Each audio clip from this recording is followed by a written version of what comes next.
First, I'd like to open with thanking Gary Stoken and the Chick-fil-A Peach Bowl staff. They've always done a tremendous job with this bowl. It's always been near and dear to my heart because I was fortunate enough to play in it twice. But it's a special event.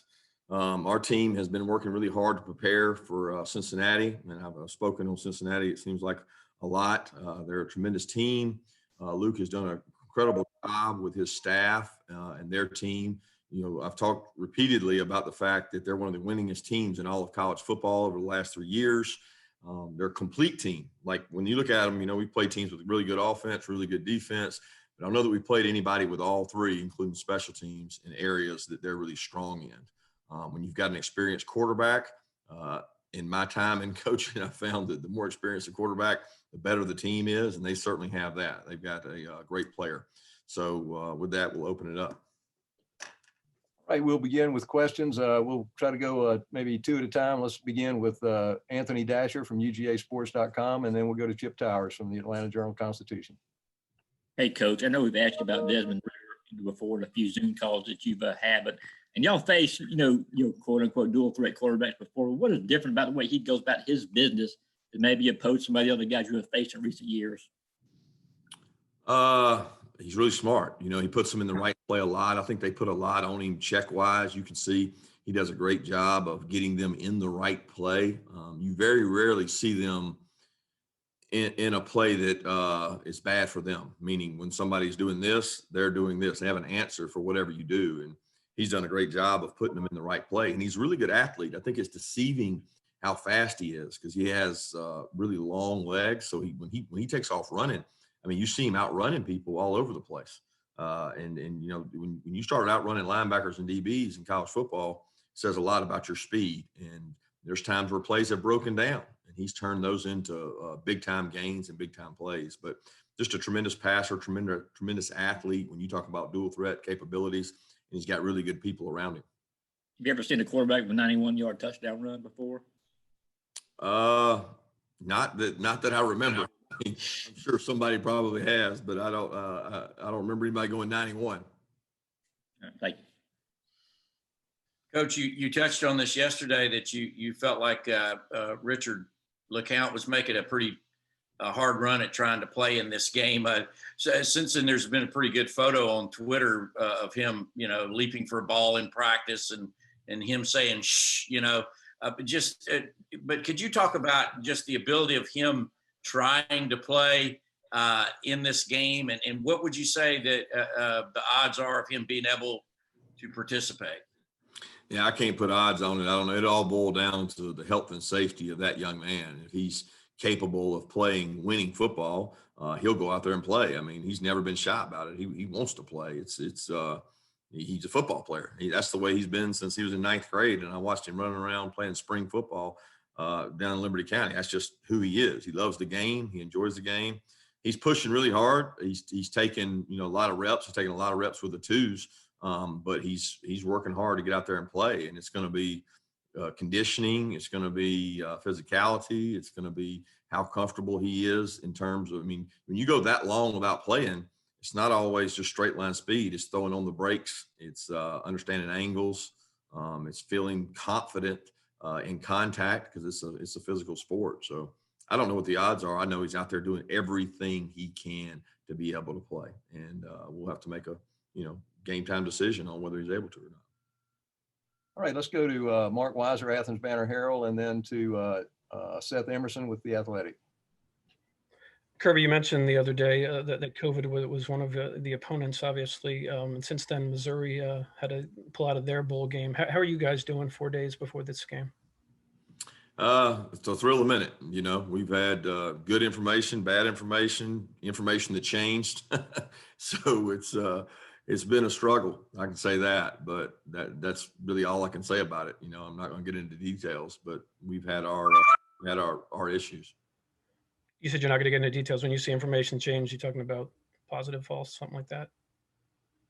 I mean, you take it for what it's worth. It just changes every day, Mark. So I'm not saying that's the case. I'm just saying that we've dealt with a lot of things, a lot more things here recently than we have in the past. Kirby, when you look at your defense in 2020, ranked first in the SEC yards per play allowed, but two games obviously stick out. Do you look at it in the big picture as you faced different kind of opponents, especially those two very high octane offenses, or do you look at it as your defense? How do you look at your defense in the context of the whole season and its performance? Well, I would first say the season's not over, so we try to look at it in the context of the entire season. And although we won't have the exact same defense out there for this one that we had most of the season, we'll have some of the same guys. But to be honest, we didn't have the whole defense out there after Kentucky the rest of the year in terms of complete and healthy. But that's the case all across college football. We try to go back and look at things from a perspective of an entire season. Be objective about it, try to find areas that we can improve in and things we can work on. And it won't be any different with this group. I'm certainly very pleased with our staff, the work they put in, the teaching they do. I'm very pleased with our players, how hard and how conscientious they've been about learning what we want to do defensively. And look, you're not going to play in football in general, but in college football anymore, and not give up plays, because the risk you have to take to give negative plays gives you an opportunity to give up explosive plays. And one of the key ingredients is, can you give people lost yardage plays? Can you get tackles for loss? Can you get sacks? And we've actually done that at a higher clip than we have in the past. We just got to improve in not giving up as many explosives, and then you've got a recipe for what you want. And let's go to Mike Griffith with Dog Nation, and then followed up with Bill Dennison from WLW Cincinnati. Hey, Coach, you've told us one of the things you do is look at the opposing defense. I want to ask you about Marcus Freeman. I know he's a finalist for the Broyles Award. I'm pretty sure you won that award yourself. That turnover streak Cincinnati has, the number 2 pass efficiency defense, what are they doing over there, and what have you seen from that coach? Well, he does a tremendous job. They have some different schemes than we play in our league, and they give you different looks. They're very multiple, and the 3-down and 4-down looks they can give you. They have a couple guys that play hybrid positions, and they can be, quasi linebacker, quasi safety, and they do a good job mixing that up. So it's not like you can say, oh, they're like them.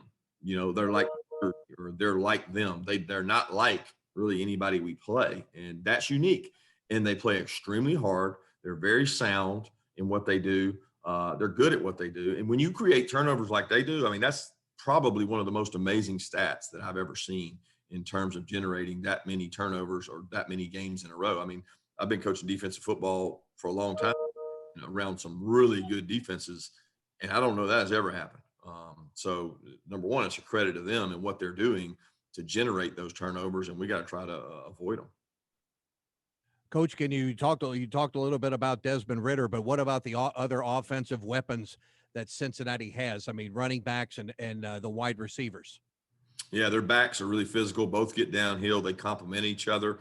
Really good players. Out at wideout, they've had the emergence. The Pierce kid's done a great job. He gets the ball vertical, makes a lot of plays down the field. The speed they have out there with Young and Trey Tucker are really exceptional. I mean, when you look across the board, the complete group of wideouts, probably right there outside of Alabama, is as good as we've faced in terms of wideouts. They do a great job using their tight ends. Those 2 tight ends are huge, and they do a great job in the run game of mixing their tight ends in to create run-pass conflicts for players. And when you look at their tight ends, they do a tremendous job doing it. So Ritter's got a great group of guys there that he can use to pass the ball. Let's go to Dean Legge with Dog Post, and then to Charles Odom, Associated Press. Kirby, there's been a lot of discussion this week and leading up to this month about teams like Cincinnati, who are undefeated, not getting a shot at being in the playoff. From your perspective so far, what have you seen from them? How do they compare against teams that you've seen in the playoff in the past? Well, they're, like I said earlier, they're the most complete. I think the problem this year is not necessarily them being undefeated. It's the not having the cross-conference games. It's hard to compare. Like if they had a year, and I don't know how many guys they play out of conference in a traditional year, but if they were able to go and get a Big Ten and SEC, some other opponents, it makes it much easier to compare that. It's harder this year. It's harder for us because when you look at stats and you look at resumes, everything within conference it's within your conference. So it's only relative to your conference. You don't get to get cross-conference comparisons, which makes it tougher. It's not to say that if they had played out-of-conference opponents, they definitely would have got in. I don't know that. I know this. They're a really, really, really well-coached, sound, talented football team. And when you got a quarterback, a good defense, and great special teams, you very rarely beat yourself.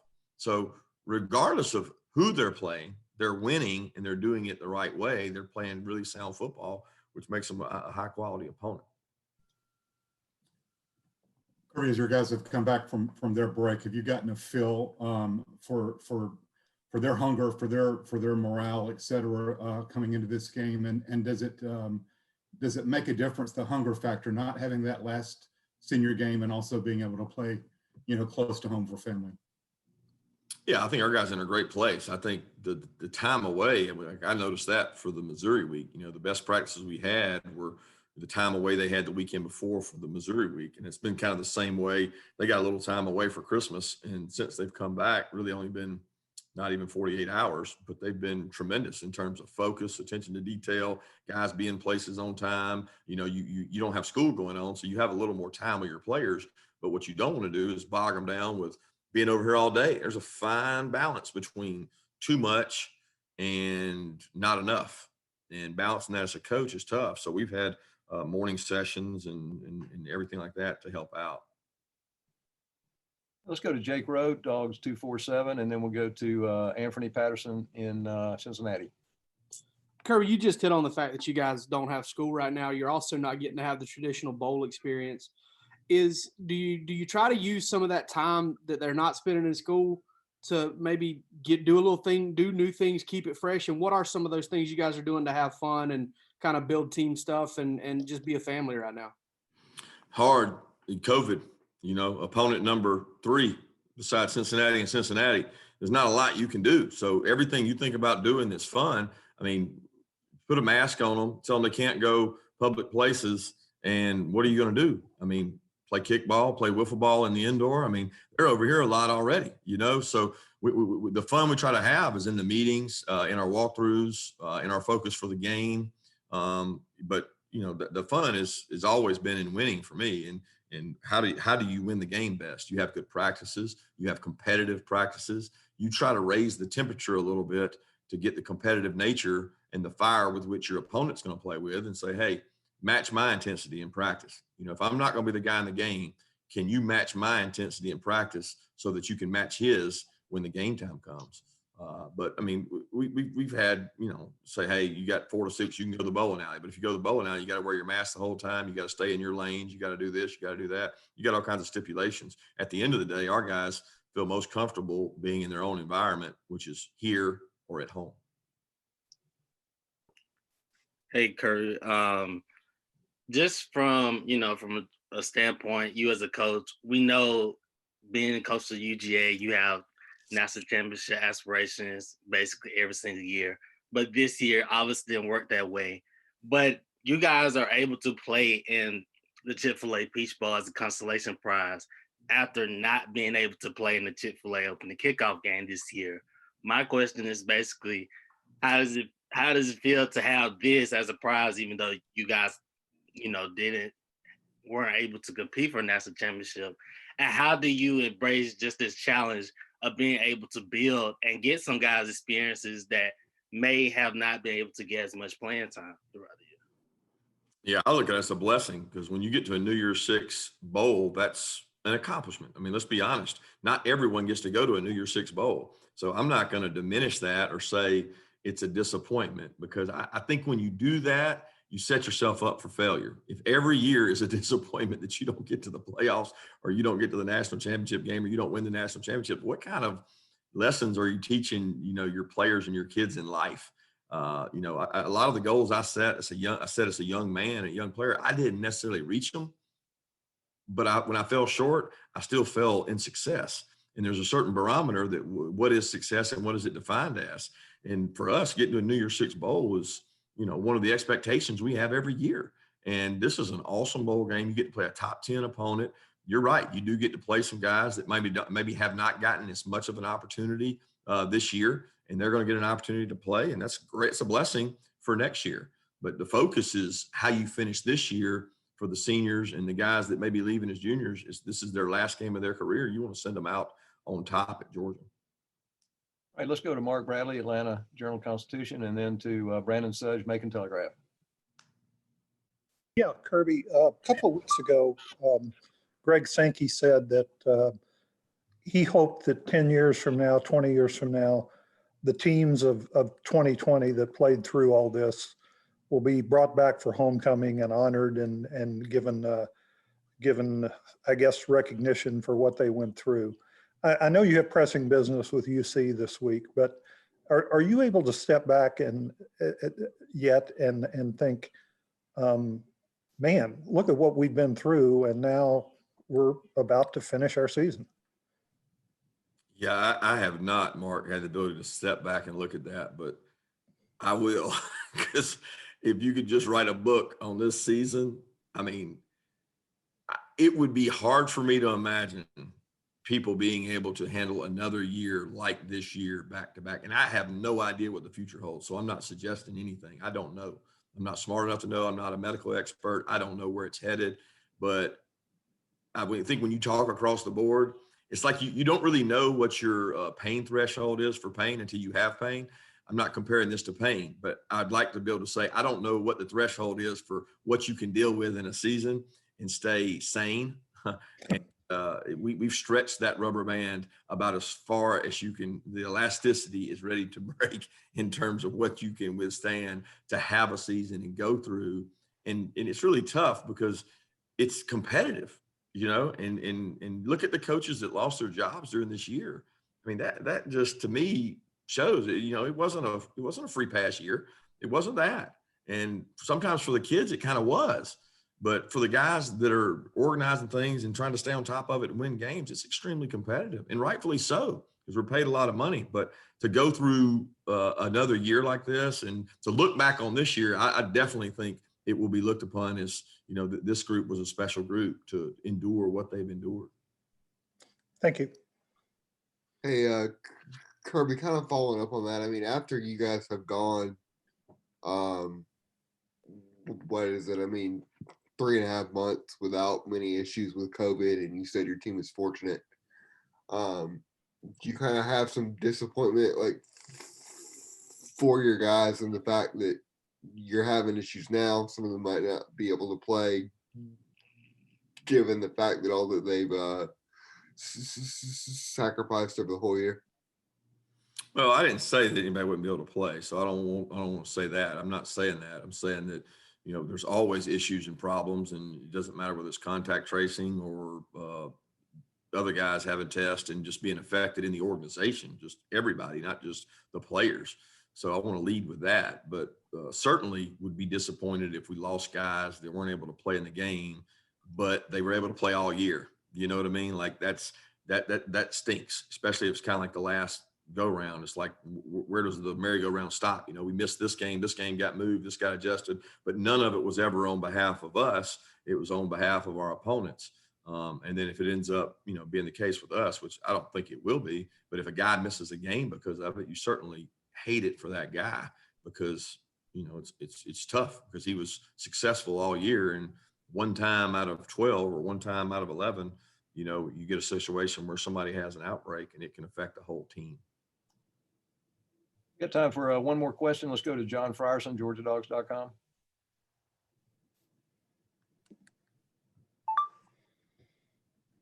Okay, last question. Allison, do you have one from WSB? Last call, David Pascal. Kirby, just kind of curious. I know this thing is going to be configured to seat 15, 16,000 or whatever it's going to be. Do you expect some kind of atmosphere in here? And if I had to ask, having gone through this season, what's been the best atmosphere y'all have played in? Was it the early game against Auburn? I mean, that seemed kind of loud. I just didn't know what the best atmosphere you've experienced. Yeah, not really thinking about it, I would probably say the Auburn atmosphere would have been the best. And that night at home for us seemed like it had the most crowd noise to it. I expect it to be great. You know, you would think it might be louder in the dome with that number of people, because that's outside. You know, outside you figure the noise may not be the same, but I'm expecting it to be as good as we've played in anywhere in the Dome, because I think it'll seem more full than maybe a 93,000 seat stadium with 20,000, as opposed to whatever Mercedes holds with how many we have in it. I'm expecting it to be a great atmosphere. But again, the players turn that off once the game starts. I know it's hard to believe, but you don't hear that, whether there's 15, 20 or 90,000, you go out and play the game.